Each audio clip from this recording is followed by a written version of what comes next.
So, we are live. Hello? Can you hear me? Yes, I think so. Hi, folks. What is this? Yes, I think it is. Hi, folks. You are all very welcome to this is apparently, hold on, actually, I'm just going to fix this light a little bit. There we go. Let's see if this can be a little bit more. Oh, that's very exposed. John, you should have started this before. Oh, wow. There we go. So you're all very welcome to this December live stream. I mean, it's now the 11th of January, but how and ever, such is the way of the internet, and such is the way of the lead up to Christmas, which is wonderfully busy, as it turned out. I decided to get 15 different projects off the ground just before Christmas. Great idea altogether. So the December live stream got kind of pushed, although I'm not the only YouTuber out there who has done that. But yeah, so for any newbies, you're all very welcome. This is I've done a couple of these live streams before, but this is the first patron exclusive for those supporting me on Patreon. Thank you all very much. I have recently made a couple of changes to Patreon in the last few months. It's now there are now a whole pile of wonderful new rewards for those. What is it now? I should know these off the top of my head, shouldn't I? For €1 a month, you get access to these, and you get to ask questions here. Hi, and you also get a little sneak peek looks at some of the things. Here's for example of the next video, which there we go. You've got Eamon De Valera, you've got David Lloyd George, you've got the Knights of Sydney. Fun fact. So we can see how that goes. But yeah, anyone with €2 a month can also ask a guaranteed question, which will be read aloud on this live stream. And then on top of that, anyone who's doing I say €5, I say $5 US dollars. So $5 per month will get you a free magnet, which I will send to you, as well as all the previous things. And then €10 per month will also get you a custom Maniman image of your choice. If you send me a photograph of you or your friends or both or neither, I can Manimanify them in the same way as I have Manimanified like Oliver Cromwell there behind me. Although I mightn't make you look like Oliver Cromwell. We'll not go down that road. But yes. And 20 a month if you have that kind of cheddar cheese to just to throw about. You get a free book. Either Maniman Does the History of Ireland or Maniman Does Revolutionary Ireland. Or if you're watching this at a later date and there are more books available, they will be on selection too. So let's have a look at some of the questions that were asked on Patreon. So what advice do you... So this is from Jeffrey Bernstein. Thank you so much, Jeffrey. Hello, Jeffrey. Why am I looking at this corner? The camera's right here. What advice do you have for a wannabe artist that cannot draw or paint? Well, give up. No, I'm joking. Absolutely not. Never give up. You can always work on it.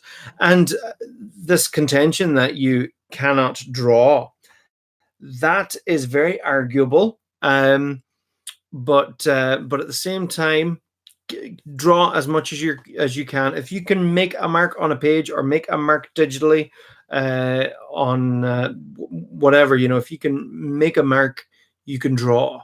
Whether or not you can draw, quote unquote, well is another question.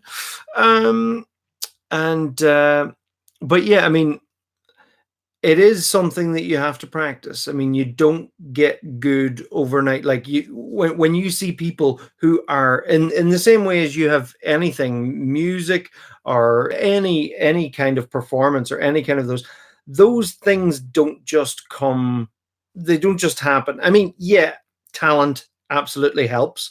Talent gives you a big head start. But even people with talent have to practice and have to keep doing it. I have been drawing since I was 2 years old. Like, I have never stopped drawing. And so I've always kept drawing and tried draw different things.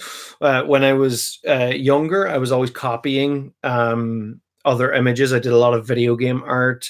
I was always making up my own characters. I had this guy called Agent Tommy. At the time, I did not know that Tommy was a girl's name.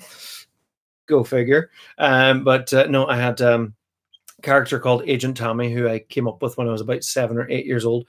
And there was a whole series of characters who were all based around different friends that we had in school. We had there was Agent Tommy, his brother, Agent Tommy. 7-year-old came up with this. There was Agent 00X and 00Z, which I thought was really cool names. There was Agent Tommy kind of had this kind of almost like a quiff, sort of, and tight red t-shirt and this kind of gun with bull horns on the back of it. And Agent Tommy was essentially the same design except with an orange t-shirt, and he was a bodybuilder by comparison. And then you had Agent 00X, who was a droid. It wasn't a robot, he was a droid, because John had recently discovered Star Wars at this point, so the robots were called droids. But of course, John did not know how to spell droid, so I'm pretty sure I spelled it DRAWID or EED or something like that. It was a very roundabout way of spelling. John did not John did not know the vowel blend of OI at that point. Droid. But yeah, so that was Agent 00Z. He was a droid, and he also had a bit of an Elvis quiff. That was apparently cool at the time. And he had sunglasses, because sunglasses are, of course, cool. And he had a big kind of flappy jaw mouth, as many wonderfully designed robots do. And then there was 00Z, who had a big giant Z on his forehead. Keep in mind, John also was a massive Power Rangers fan at that point, so that was a very original idea. But 00Z was also, as the years went on, he kind of evolved into this much more acrobatic kind of a droid with a big, long whip-like tail. Sometimes he was able to move like the aliens out of Alien, because John, at a very young age, saw Aliens and Alien 3. Didn't see Alien, the first one, until much later. I need to fix this chair. It's very squeaky, particularly for doing a live stream. But you'll have to put up with it for now. But yeah, 00Z.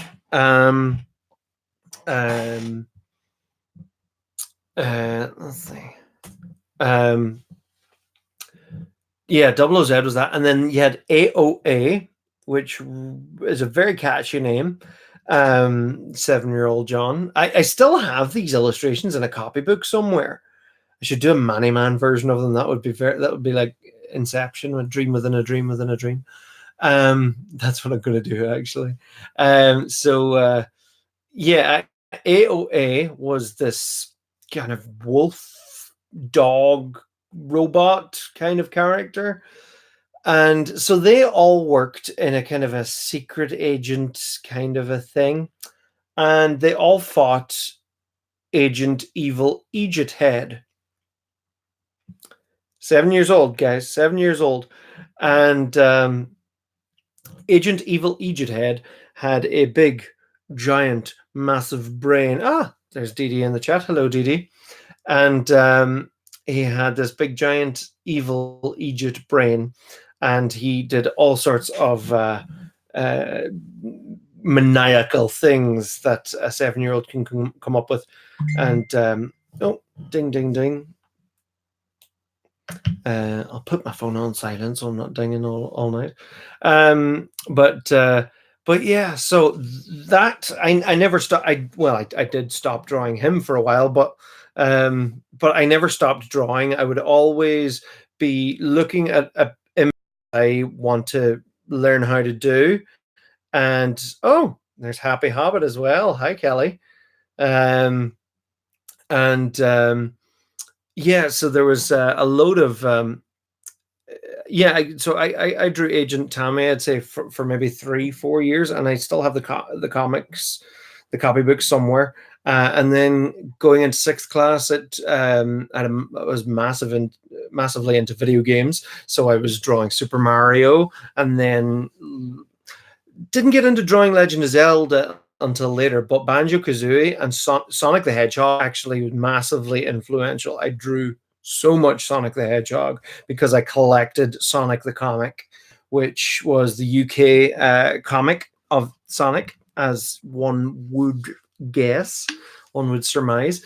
And so I would actually copy a lot of those images, and it's really good. That's how the masters learned, was you learn hi Crystal, by copying those who you kind of want to be like, and then from there build and develop your own style.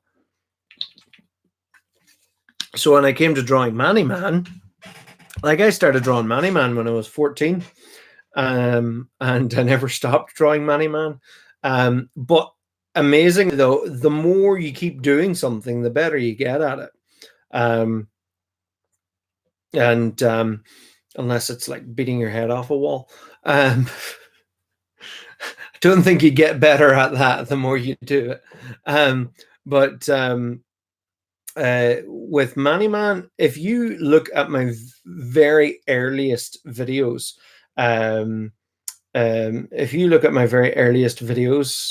from like the Irish history in 6 minutes compared to, say, like the War of 1812, which I did much more recently, my style, well, I mean, the style of Manny Man has remained the same, but it has matured in the same way. If you look at early Simpsons, if you look at like season 1 Simpsons, very rough around the edges, but then you get to season 5 or 6, 7, and it became what The Simpsons was great for. And then it got churned out by a machine for another 20 years. But you see that. So just practice. And this thing of you cannot draw, practice, keep drawing, draw what you want to draw. And, draw people, draw animals, draw objects, see what works and draw what you're good at and build from there. For years, I was rubbish at drawing cars. And like when I was a teenager, I could not draw a car, and I would see lads who were good at drawing, and they were drawing all these amazing cars, and I was just like, I can't, like, just from scratch. And yet at the same time, I was drawing Darth Vader off the top of my head. Those were the things that I was drawing. I was drawing TIE fighters and X-Wings off the top of my head, and they would be my doodles, whereas other guys would draw cars. But I could just never get the geometry right of cars and how the curves, they're just so precise. Whereas now I just kind of I've gotten to a point where, I mean, I'll make it my own style, but I'll be able to look up and draw whatever I want. more or less, and go, ooh, I could draw that. Let's see, we have a question from Happy Hobbit. How do you balance your growth as an artist, changing style, etc., with maintaining the integrity of your characters? What a wonderful question. Let's see. Wearing a lot of water tonight. Do you balance your growth as an artist? Well, I suppose I have been. Yeah, again, you can see very much in earlier videos, there were certain little rules when it comes to Man that I was still trying to, certain rules, certain boundaries that I was still establishing.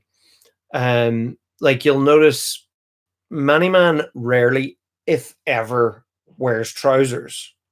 They're always just stick legs. And if someone is wearing a pair of jeans, it's just, hold on, actually, I can draw it for you right here. Let's see. La la la la la.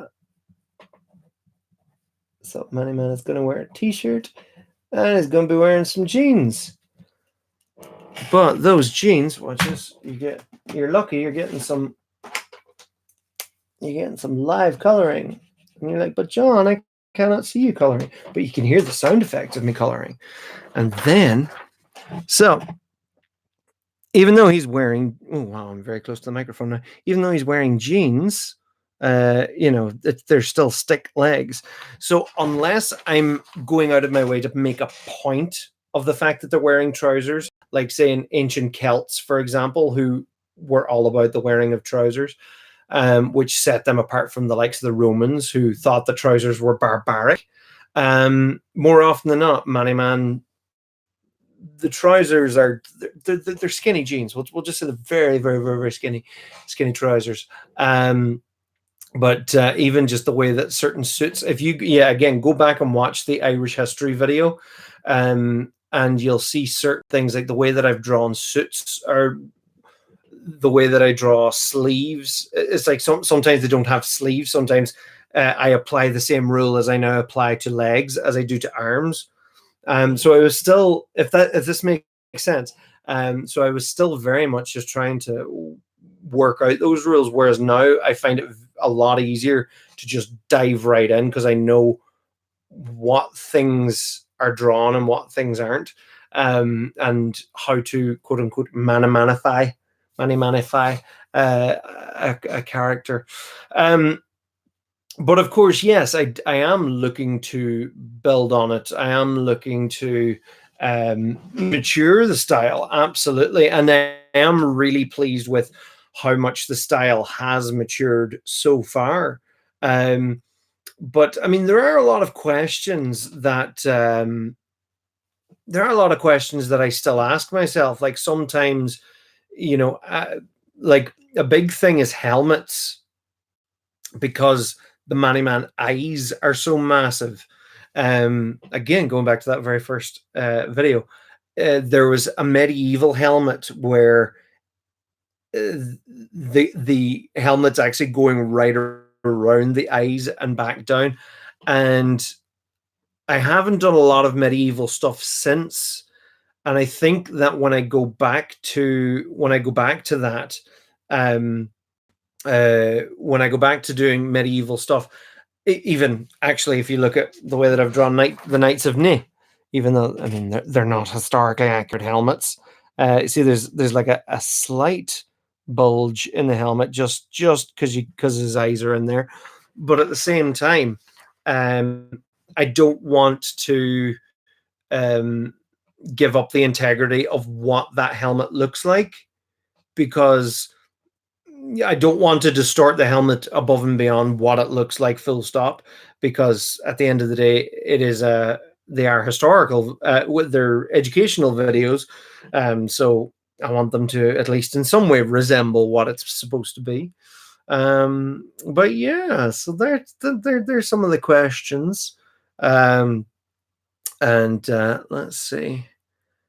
DD Diver, any New Year's resolutions as an artist? Try not to go crazy. Let's see. Well, I haven't thought of anything, so I'll be coming up with it now. Hmm. Let me see. Um. Oh, I actually haven't thought about this. I had a wonderful New Year. It was nice and quiet, and actually, myself and my wife, we made a whole pile of predictions for a lot of predictions of um,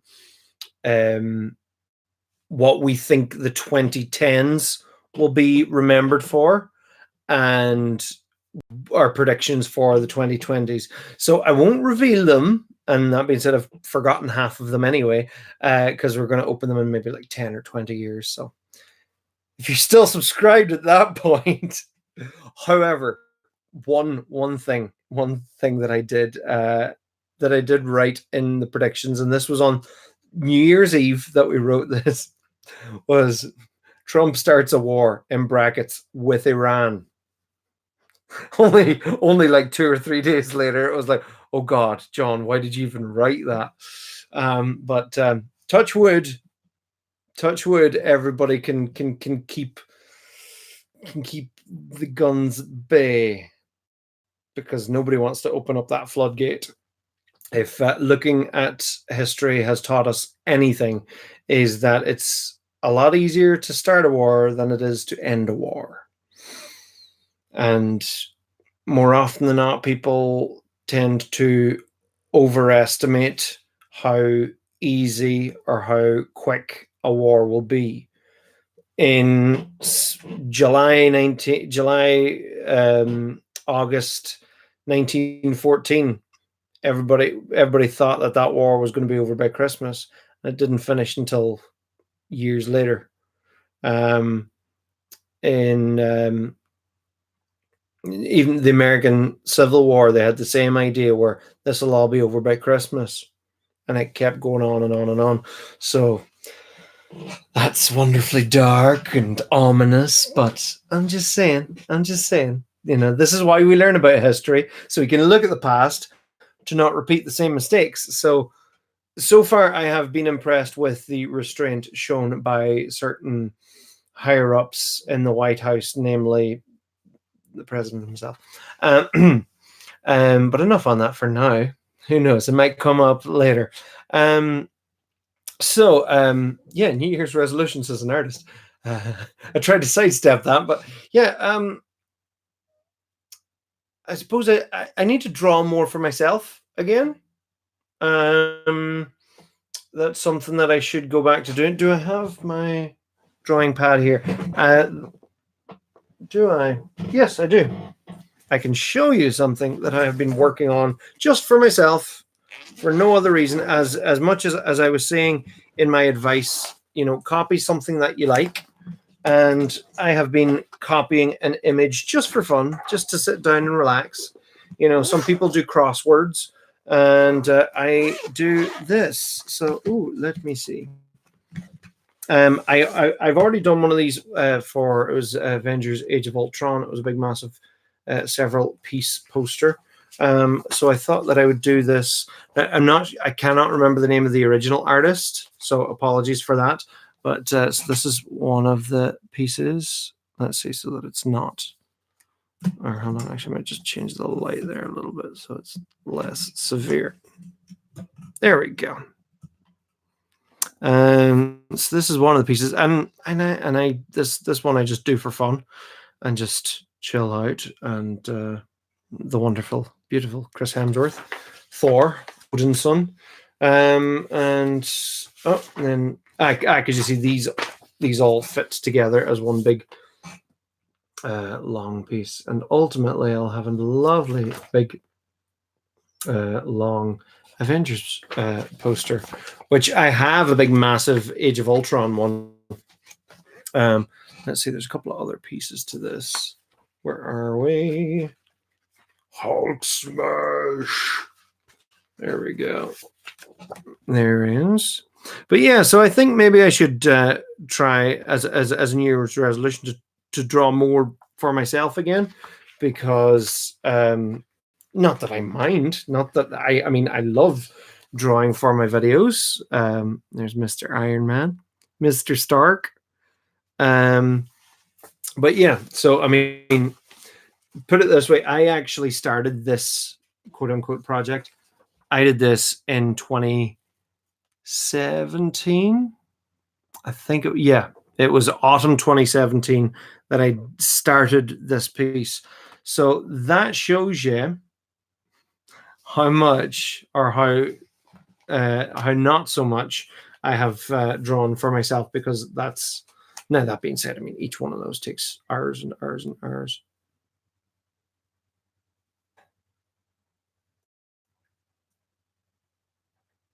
That was really weird. There's like a whistle of the wind through the window, but it sounded like someone was whistling in the house. And I'm all alone in the house, and then the radiator started rattling, and it got wonderfully spooky. But yeah, so that's my artistic New Year's resolution, is to draw more for myself. Thanks for that one, Dee Dee. Let me see, what else do I got? Habby Hobbit. It sounds like your greatest tool as you've grown as an artist is trusting your talents and instincts. I find the same is true with my writing. Yes, absolutely. And Kelly, I must actually get you on here sometime in the future to actually we can talk out loud about all of these things. It'd be wonderful. Tiff, hello, Tiff. What artists influence you? Ooh. Well, as an illustrator, three always pop into my mind. I have what I call, I think I've spoken about these on my live streams before. But I have a holy trinity of illustrators. One is Alan Lee, who is an amazing pencil artist and watercolors. I think I'm pretty sure it's watercolors he works in mainly. He's an illustrator for, well, I mean, not just exclusively Tolkien, but he is most famously known for his work on Tolkien. He was one of the chief concept artists for the Lord of the Rings and the Hobbit movie trilogies. There were quite a few of his illustrations, and you know what? I'm going to mention the next person because I'll be talking about both of them. John Howe is another one, and John Howe is, I think he's Canadian originally. Anne Lee's English, and John Howe is Canadian. But the two of them are the kind of quintessential Tolkien, J.R.R. Tolkien artists, and for that reason they were brought on board for the Lord of the Rings movie trilogy. And there were a lot of images that they had done long before the films were ever even conceived, and Peter Jackson was able to just say that is going to be the design, like the image, what Gandalf looks like in the film is pretty much what John Howe drew. And that being said, that's because Tolkien described him so well. But you know, there's just this very famous image illustration that John Howe did of Gandalf the Grey, and that is what we see in the film. The tower, the bottom of the tower of Orthanc in Isengard, Saruman's lair. The bottom of that tower was in an illustration, and Peter Jackson was able to just go, just can you draw the rest of the tower? And then John Howe did like a middle section of Barad-dûr, Sauron's, the titular Lord of the Rings, Sauron's tower. And again, Peter Jackson was just like, can you draw the top and the bottom of it as well? And so that's why there's such a strong, now that being said, there were tons of other wonderful conceptual artists and wonderful people involved, but those two would be my biggest influences illustration wise. But then on top of that, I mentioned Holy Trinity, but I only mentioned two. The other is Brian Froud. I have Brian Froud was probably one of the quite early on years ago, where I thought I remember seeing him first on the making of documentary of the Dark Crystal. He did all the concept art for the Dark Crystal and Labyrinth, and I remember just as a child, I was in awe of the Dark Crystal. Anyway, I loved it.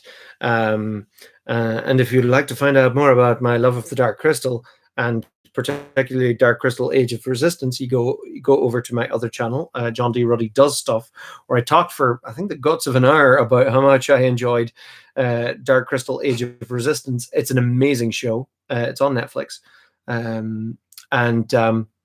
But yeah,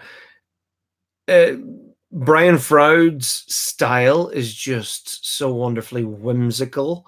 He does a lot of fairies, and he is some of the figures that he does, some of the forms that he does.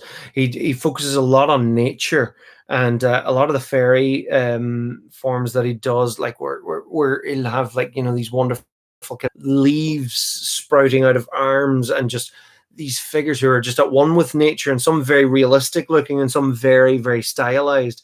But he, again, he has a very distinct aesthetic and a very distinct style, so much so that it was Jim Henson saw his stuff in the early 80s and approached him. He says, "I love your stuff. Can you come and design all of our stuff for the Dark Crystal?"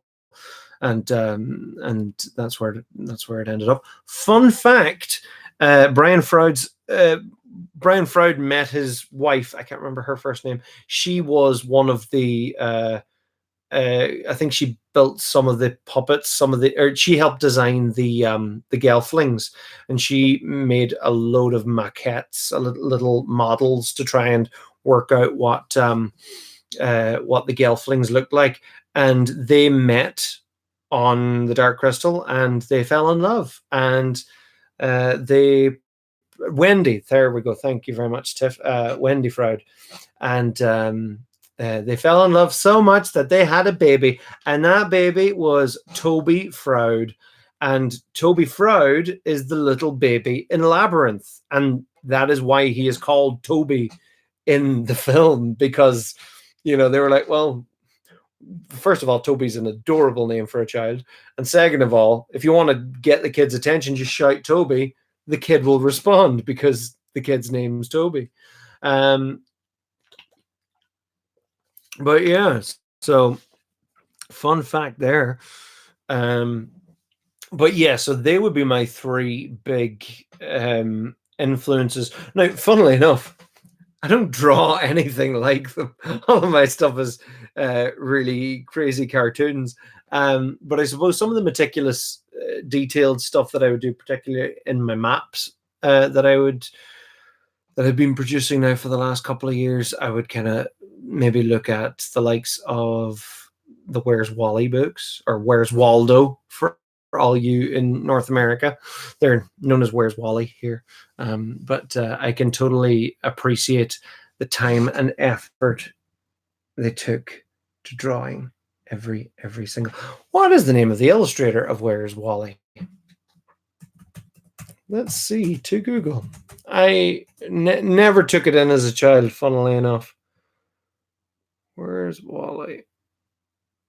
Oh, there you go. Is it a British series? So he was originally called Wally? It's a British series of children's puzzle books. Yeah. Illustrator Martin Handford. There you go. Martin Handford. Martin Handford, I tip my hat to you. But yeah, so there's loads of illustrators. I love all that stuff. Let's see. But yeah, I think we had another question in the Patreon. Ask me anything. Let's see. This is from Jacob. Oh, wow, this is a long one. Oh, even better, it's political. Excellent. Let's find out. So, I've got a bit of a political question. So, feel free to skip if it's problematic. Ah, I love that word. And today's internet, it's great. If it's problematic, or let me know if I just have a narrow and US centric worldview that needs to change. Oh, already this question is loaded.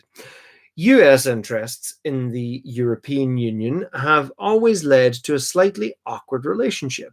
While it is economically easier and more profitable for American businesses to deal with Europe as a whole, the European Union also reduces American political and cultural influence across the region. However, it seems that the US had remained cautiously optimistic about the European Union because the UK played a major role in EU politics.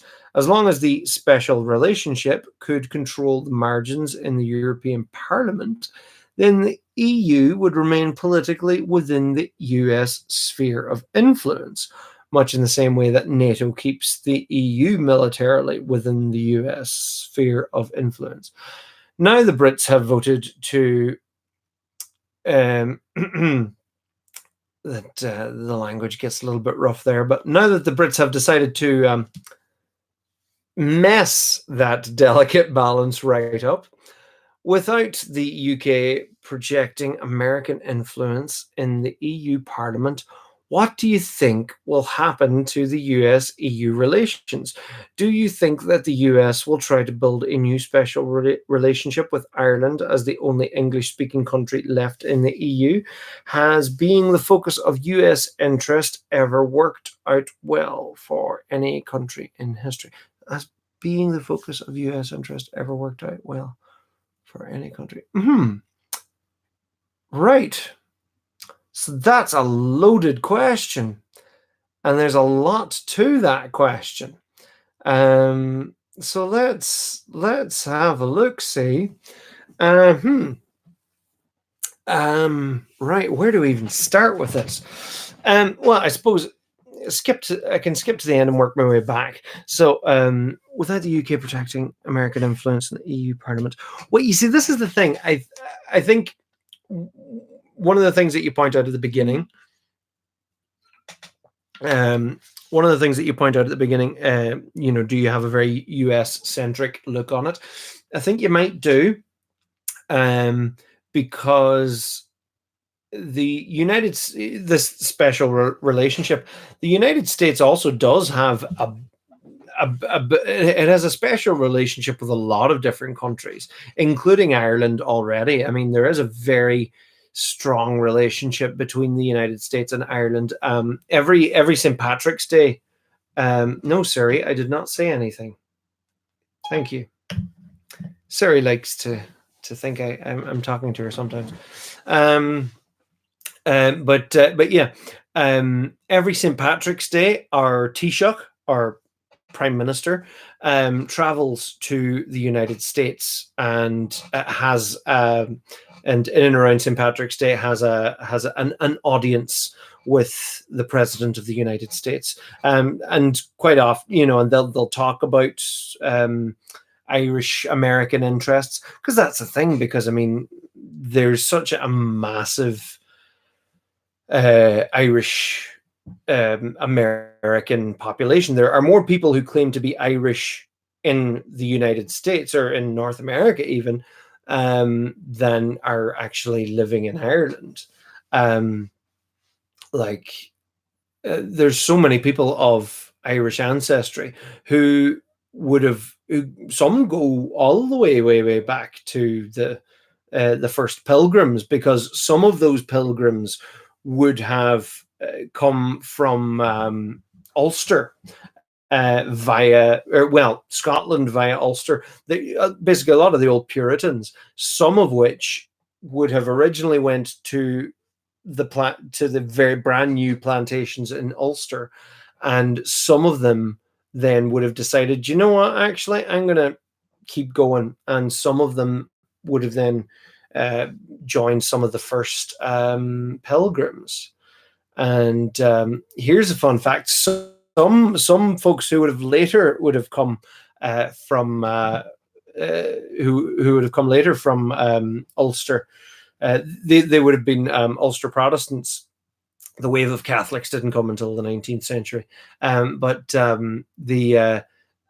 would have been a lot of Ulster Protestants called Billy, named after King William of Orange, who was their great hero of 1690 at the Battle of the Boyne, and they know him as King Billy, and allegedly that is quite possibly where the term hillbilly first came from, because a lot of these Ulstermen, half of them called Billy, would have landed into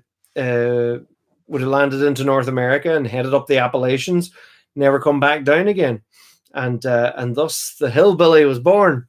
But yeah, so I mean, there are a lot of the very, very deep roots. I mean, I think there's almost every president of the United States has some root somewhere. Like I remember when Obama visited Ireland while he was president.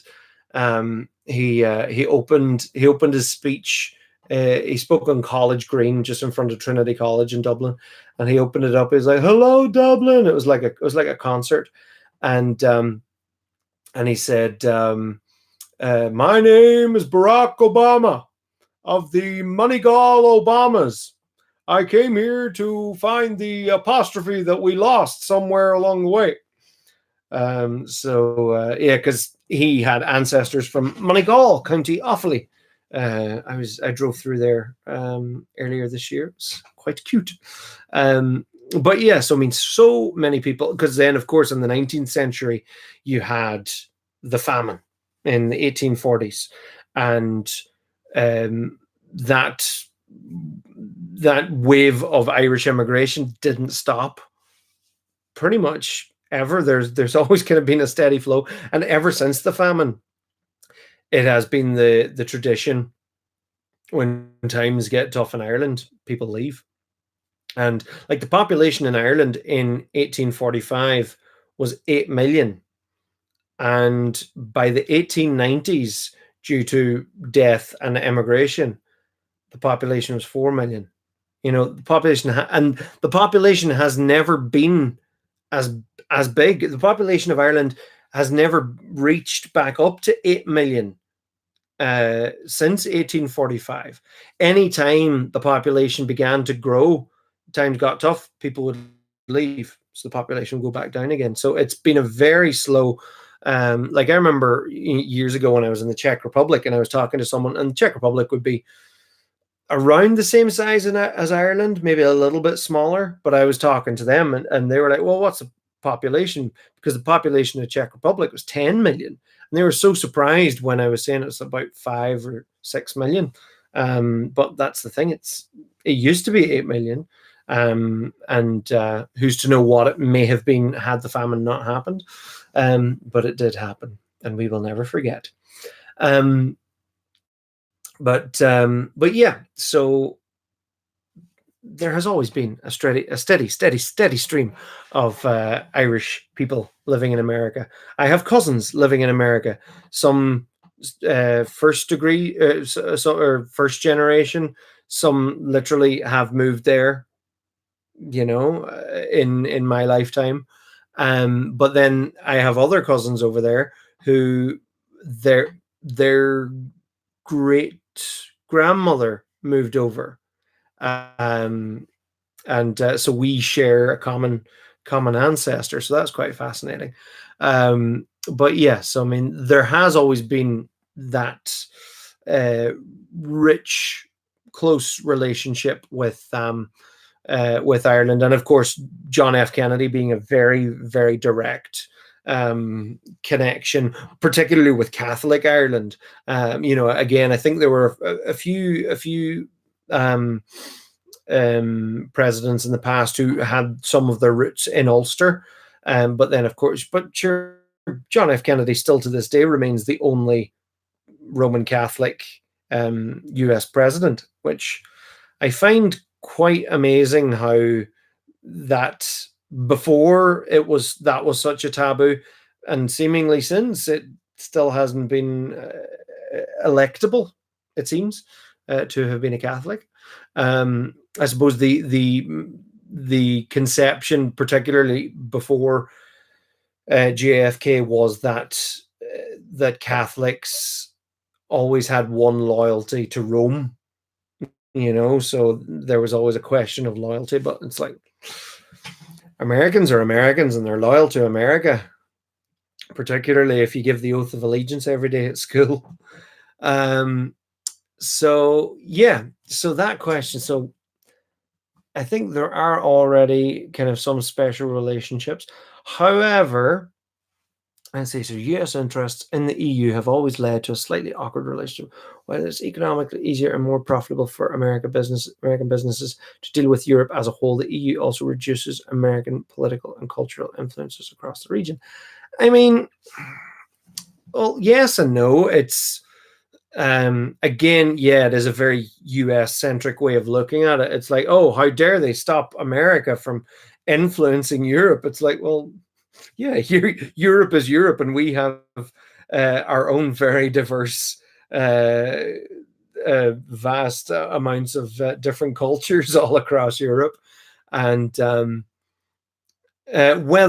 mean, because don't get me wrong, American culture has very effectively infiltrated a lot of Europe, particularly English speaking Europe. So I think Ireland and the UK even more so have been greatly influenced by American culture. Like, there are a lot of younger generations now who there are more these younger, more modern accents which are developing, which have an American twang to them, because people are watching people online, they're watching American TV shows, so there is a lot of influence there culturally, and you'll find that Europeans will be more familiar with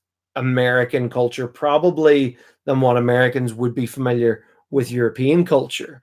Like, and we would there are a lot of TV shows, American TV shows, that would have crossed the water and made it over here. I'm finding it really interesting, actually.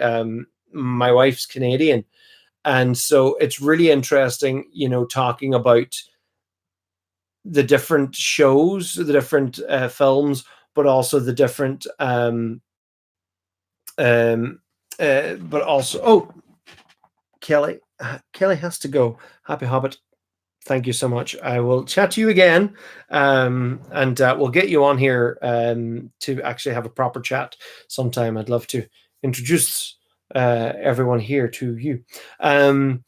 So yeah, I'm finding it very interesting chatting with my wife about certain songs that made it over here and certain songs that didn't, and like certain songs that were massive in North America, and I'm just like, I've never heard that song in my life, or it's maybe vaguely recognizable, because some songs, it's like, oh yeah, this is massive here, this is massive here, so you assume if you've heard of this song over here that it's been massive over here. You assume that everyone over there also has heard of it. But there's some songs where I'm like, have you not heard this song? It's like, no, I've never heard it in my life. And it's like, but yeah, so I mean, America culturally has had a massive influence on Europe. I mean, America helped rebuild Western Europe after World War II with the Marshall Plan. And so in that regard, it has been massively influential in that way, and thank you very much. Although there wasn't much reconstruction required in Ireland, we stayed neutral, we stayed out of it. Although Dublin was bombed a couple of times, and Northern Ireland wasn't neutral. But we'll go into that another time. But yeah. I suppose now that the UK is leaving the European Union, now that all of our 4 is it 4 years? Yeah, it's 4 years now. Our 4 year long denial, or 3.5 year long denial, that three and a half years of it's not going to happen, it's never going to happen, not Brexit, not, you know what, I there's going to be another vote and it's going to be done, and that'll be that, and everybody will just, in the same way as, Trump won't even last the year. No, he won't last the year. No, do you know what? Trump's not going to last the 2 years. He's not going to. No, do you know what? He'll only do the one term. Do you know? He'll only do the one term. Do you know? Trump's not going to get reelected. A lot of denial, and yeah, and a lot of complacency. Yeah. So I think, at least with Brexit, I think we're finally out of denial, and into the Mediterranean Sea. You're welcome. But yeah, so now that Brexit is going to happen, because Boris is going to get Brexit done, because that is going to happen under the circumstances, I suppose, yeah, it will be interesting to see what happens. I mean, it's in the American interest to continue a strong relationship with the UK, but it is also in the interest to maintain a strong relationship with the European Union. I mean, yeah. And then I suppose just that final little question: is there any country that has, let's see, has being the focus of US interest ever worked out well for any country in the past? I mean, America has at times been a force for good. Case in point, Northern Ireland, where the United States, and in particular Bill Clinton, say what you like about him, but I'll give him this. They allowed a lot of, and this was from a massive lobby from Irish American fundraising. So I hear. But during the 1990s, during Bill Clinton's presidency, the United States stepped in diplomatically. They didn't step in with guns; they stepped in with words, and they said, "Hey, come on, guys, can we all talk about this?" And ultimately, from that came the peace process, came the ceasefire, came the Good Friday Agreement. So, yeah, I mean, when it wants to do good, it's great. But the problem is when you've got corporations calling the shots, and you hate to sound that like a broken record of the kind of tinfoil wearing hat hippie going, corporations, man. But at the same time, when you've got corporations calling the shot, and if you've got oil in your country, then that's when you don't want American attention, and that's the sad truth of it, because you just look at the Middle East. The Middle East has not had stability since the end of World War One. Essentially, I mean, the Ottoman Empire was its own regime, and it, as any regime, has its pros and cons, but it kind of held a semblance of stability in the region, and it hasn't been stable since. And there are many who suggest that stability is not wanted by certain folks outside of the Middle East, because if you have a stable Middle East, then you have a Middle East where the people of the Middle East are going to say, back off. That's what happened in Iran. Iran was stable, and the people of Iran realized, hold on a minute, this is during the 70s, where they realized, hold on, the Shah is just a puppet for the West, and through that, we're being completely conned out of all of our oil. I think we will take control of that, please. And so they did. And power to them. Now, again, the regime that's there now, it has a lot of very questionable things, particularly with treatment of women, etc., etc. But, the joys of the world. But yeah, so the Middle East is another question. But with regards to the EU, watch this space to give a very definitive answer for you there. But thank you so much, Jacob, for that wonderful question. There was a lot of talking out of that question, so thank you. Happy Hobbit. So Kelly, you're gone now, sadly. But from what I understand, many of the first immigrants to the US from Ulster identified themselves as Scotch-Irish to differentiate themselves from the later immigration waves of the Catholic Irish. That's let it be said for the record. So, folks, any questions before we head off? Don't all speak at once. Folks, thank you so much for tuning in and coming in for this special December live stream. There will be the January live stream will, funnily enough, it'll probably be in February. Now, it could be in January, but if it's in February, if it's in early February, it might be somewhere special.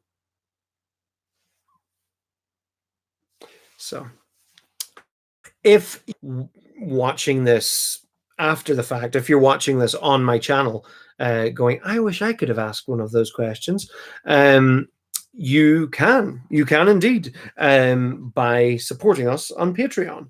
You can go to patreon.com/John D. Ruddy, and you can sign up for $1 a month. That's all it is. It's like just give me a little tip saying, I like your work. There you go. Keep doing what you're doing. And that keeps me making money videos. It keeps me producing my various podcasts. It keeps me making my little hot takes on John D. Ruddy Does Stuff. I'm going to make a couple more video game videos this month. Well, I'm going to make at least one anyway. I think I might do Sonic the Hedgehog because I love that game. So if you want to ask questions and take part in these live streams, by all means, land in. But for now, I shall end the stream. Thank you so much, folks, for tuning in, and I'll chat to you later.